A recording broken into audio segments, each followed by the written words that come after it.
여러분을 축복합니다. 주 안에서 늘 평강하시길 원합니다. 169쪽에서 봅니다. 바깥들이라고 되어 있는데, 하나님께서 만들라고 말씀하신 성막은 너무나 단순한 구조로 되어 있기 때문에 사람들에게 오해를 많이 받습니다. 천지의 주제이신 하나님께서 당신의 성전을 왜 이렇게 단순하게 간단하게 정말 볼품없이 만들라고 말씀하셨을까? 그런데 우리는 그 성막을 통해서 하나님이 직접 만드신 사람의 모습을 보여준다는 것을 나중에 알아요. 그러면 이 성막, 성전이 정말 얼마나 중요한지, 단순함 속에 얼마나 오묘함이 숨어 있는지 우리는 나중에 깨닫게 되는 거예요.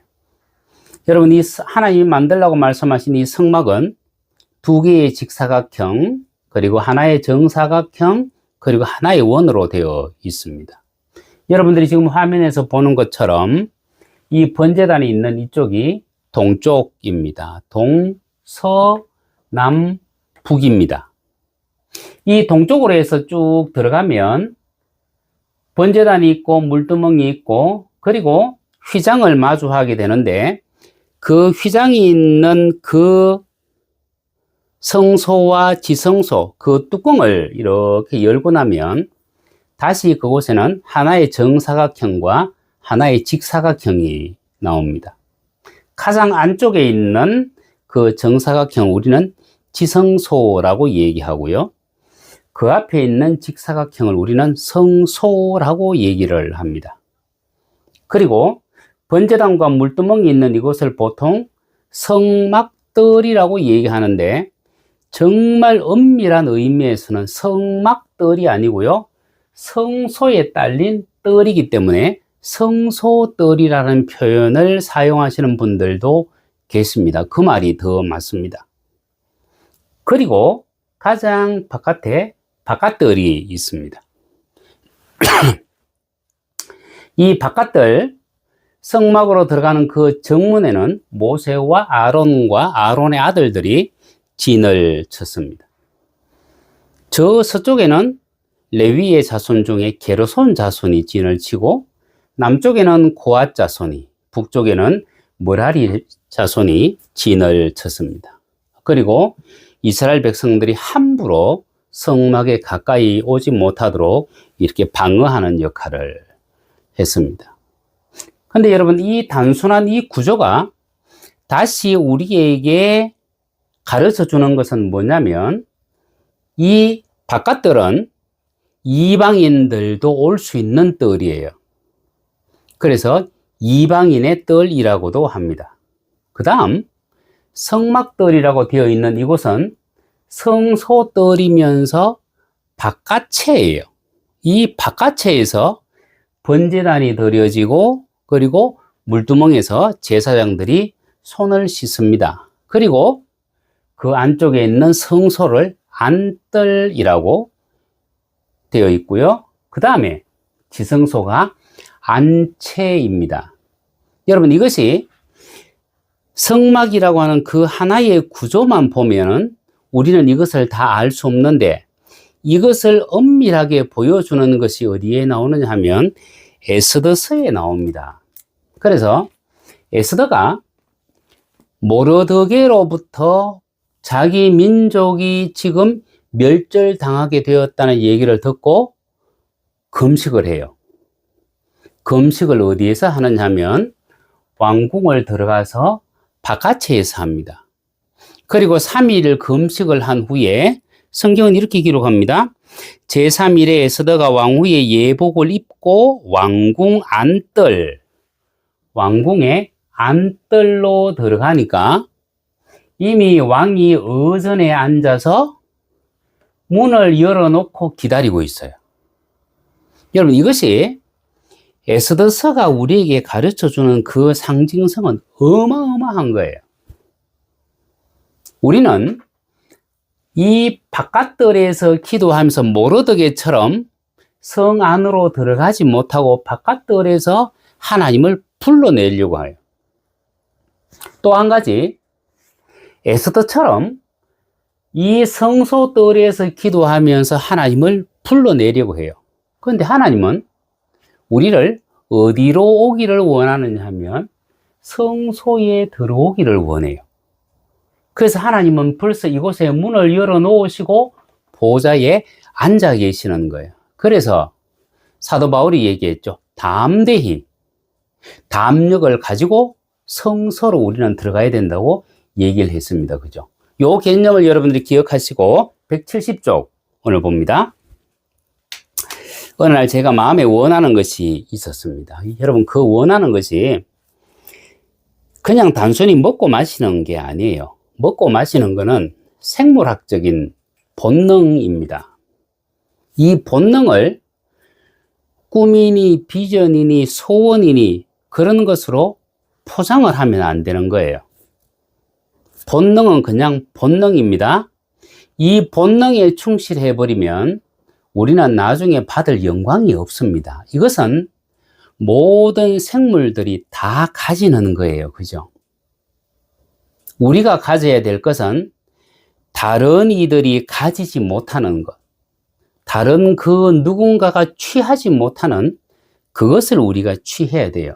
그래서 저도 이제 목회를 하다 보니까 어느 날 조급증이 이렇게 발동을 합니다. 왜냐하면 주변에 목사님들을 이렇게 딱 보니까 목사님들이 자리도 잘 잡아가고요, 인정도 받고요, 교회도 확 커지는 것 같고요. 그래서 저도 이제 조바심이 생겨요.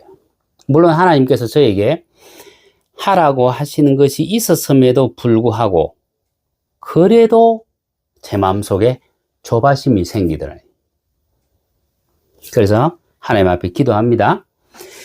하나님 앞에 기도를 하고 있는데 기도를 시작하자마자 주님이 눈앞에 딱 나타나셨어요. 야,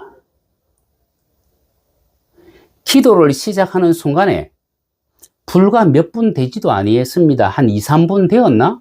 기도를 하다가 저도 모르게 깜빡, 맨정신이었음에도 불구하고 깜빡 잠이 들었어요. 그러고 난 뒤에 주님이 오셨어요. 정말요, 아무런 표정이 없으세요. 나무를 그냥 조각해 놓은 것 같아요. 아무런 표정. 얼굴에 생기 하나 없어요. 핏기 하나 없어요. 살아계시는 분이라고는 도저히 상상할 수 없을 정도로 말 그대로 나무를 조각해 놓은 것 같아요. 그리고 그 굳은 얼굴로 가만히 계시는 거예요. 왜 오늘 주님이 가만히 계시지? 라고 생각하는 순간에 주님이 그냥 계시던 주님이 뒤로 그냥 쑥 밀려나세요. 여러분, 뒤로 걸어가는 것 같으면 사람이 몸이 올라갔다가 내려가잖아요. 근데 올라가고 내려가는 것도 없이 말 그대로 뭔가에 밀려서 옆으로 쑥 옮겨지는 것 같아요. 그래서 이상하다. 오늘 주님이 왜 뒤로 물러나시지? 그래서 뭔가 이상하다는 생각이 듭니다. 그런데 뒤로 물러나시던 그 주님이 제가 보는 방향에서 갑자기 왼쪽으로 또다시 쓱 움직이세요. 이상하다. 오늘 왜 이 무표정으로 아무 말씀도 없으시면서 뭔가에 밀리듯이 뒤로 밀려나시다가 다시 왼쪽으로 밀려나시지? 뭐지? 싶은데 제 눈앞에 나타난 것은 아주 거대한 체스판이에요. 여러분, 체스판이 뭔 줄 아시죠? 말들을 놓고 사람들이 장기를 두듯이 게임을 하잖아요. 주님은 나무로 깎은 다른 채서 말들과 함께 가만히 서 계셨어요. 채서판을 이렇게 빙 돌리는데 주님 앞모습, 옆모습, 뒷모습 다 봤는데 요동이 없으세요. 그런데 엄청나게 큰 손이 이 채서 말들을 자기가 원하는 대로 옮겨요. 주님도 머리를 잡고 자기가 원하는 대로 옮겨요. 그리고 주변에 관중석들이 마치 농구장에 있는 그 관중석처럼 사람들이 사방으로 뺑 둘러서서 이 두 사람을 응원하고 있더라니까요. 그런데 주님은 표정에 전혀 변함이 없으세요. 그리고 제가 눈을 딱 떴습니다. 놀라서. 불과 기도를 시작한 지 채 5분이 안 된 시간이었습니다. 여러분, 제가 이 꿈을 왜 바깥들이라고 했느냐 하면, 여러분, 바깥들에서는 하나님과의 교통이 있을 수가 없어요. 내가 원하는 내 방식의 삶을 살아가고 내가 원하는 것을 그냥 부르짖기만 하면 되는 거예요. 여러분, 바깥들은 누구나 갈 수 있고 볼 수 있고 머물 수 있는 곳입니다. 그래서 이방인들도 이곳에 머물 수 있습니다. 이 바깥들에서는 삶의 모든 일들이 이 바깥들에서 다 일어납니다. 사업을 하고 친구를 만나고 식사를 하고 가족 모임을 하고, 이 바깥들은 우리 눈에 보이는 삶의 현장입니다. 우리는 이곳에서 온갖 종류의 사람들을 다 만나고 그리고 변화무쌍한 삶을 마주합니다.